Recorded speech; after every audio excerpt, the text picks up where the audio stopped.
Hello ulit, magandang araw. Bali ngayon may i-share ako sa inyo na isang pinakamagandang halimbawa o example natin sa pangkaraniwang mga technician. Katulad nung so ginawa ko lang dito, ito yung original na board niya. Tapos naglagay lang tayo ng socket para sa video na to may pakita ko kung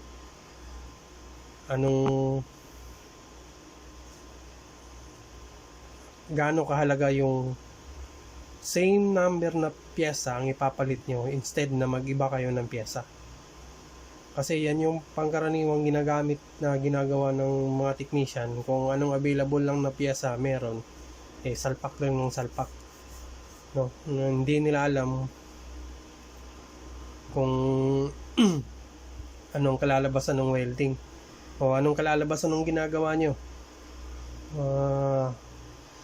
Pero pagpalit nyo, ang nasa isip ng technician, gumana naman. So pareha sila ng footprint, pareha sila. So pakita ko pa yung number ng parts para natin.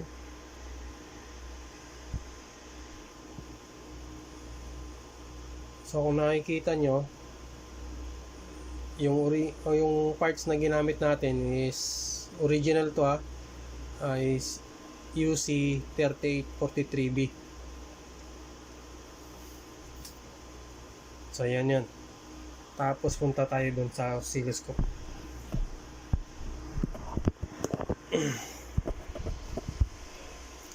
Ayan yung kita natin,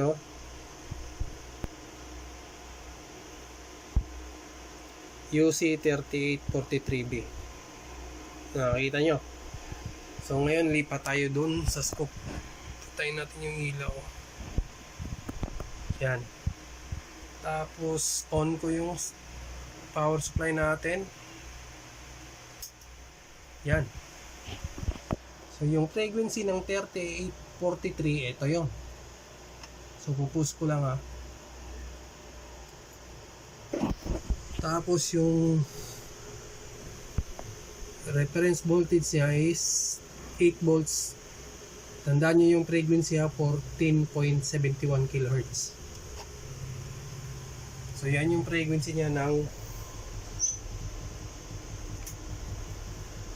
UC 3843B.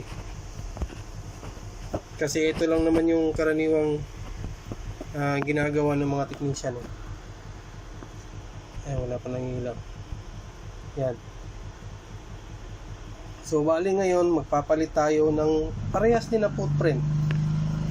Kung ano ibig ko sabihin ng footprint, yung bawat paanong pyesa magkapareha sila, o yung family name magkapareha sila ng function. So gagawin natin, tatanggalin natin to.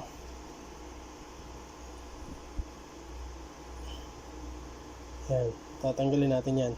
Lagyan natin dito. So ulit na yung number.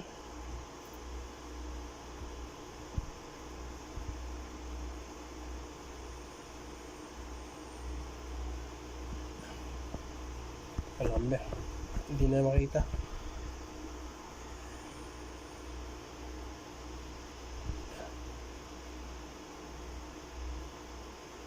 Hindi wala masyado yung kamay ko.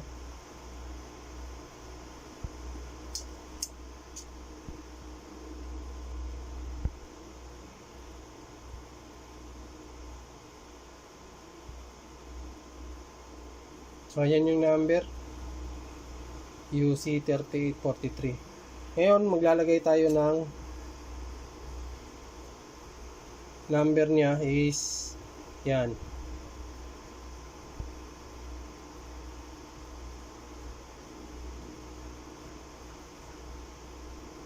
UC 2845. At tingnan natin yung kalalabasan.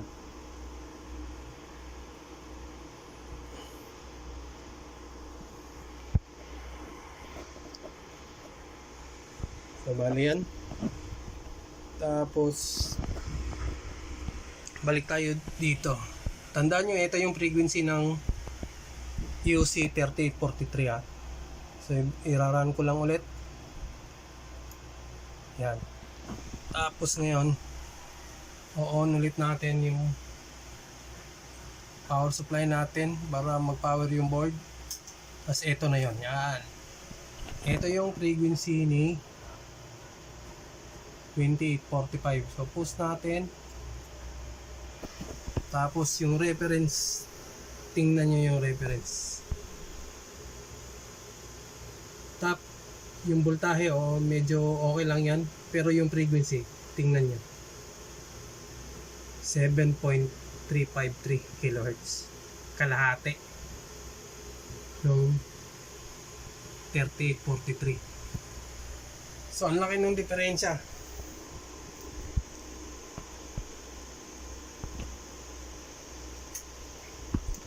Kaya yung iba nagtataka sila ba't yung gawa nila pagpalagay nating humina, isipin nyo na doon sa pyesa na nilagay nyo, although gumana yung ginawa nyong unit,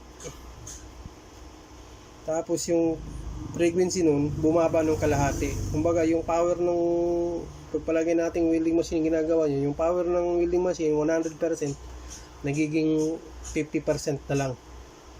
Kaya yan yung dahilan kung bakit nag-iiba yung performance ng welding pagkatapos ng gawa nyo. Kasi lahat naman ng mga technician, pagka walang makitang pyesa, pagka may nakitang kaparehas lang ng pagtingin mo dun sa datasheet, okay lang yan, magkaparehas lang, parehas lang naman ng parehas din naman ng pin out. So okay na yan, sasalpak na yan, gagana na yan. Gagana nga lang, kaso nga lang may pagkakaiba. So dito pinakita ko lang kung bakit hanggat maaari ibalik nyo yung number sa original.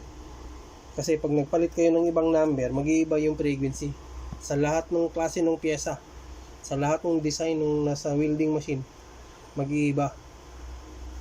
Biro mo ito 47 kHz na to, tapos yung nilagay natin 7 kHz lang, kalahati.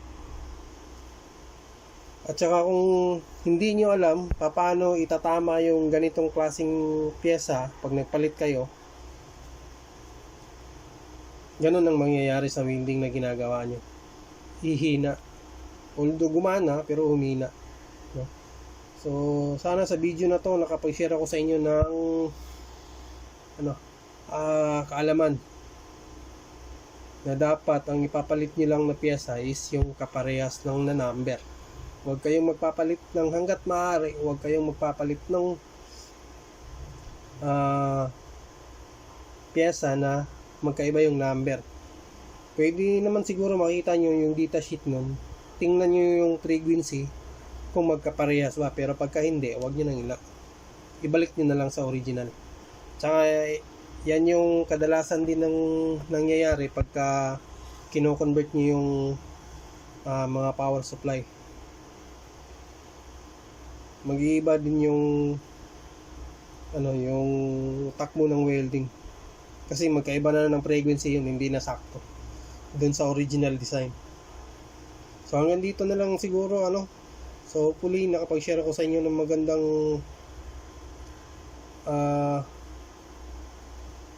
magandang video regarding dun sa kung bakit ako nagre-repair hanggat maaari original part number ang ginagamit ko, same part number, para walang sakit ng ulo.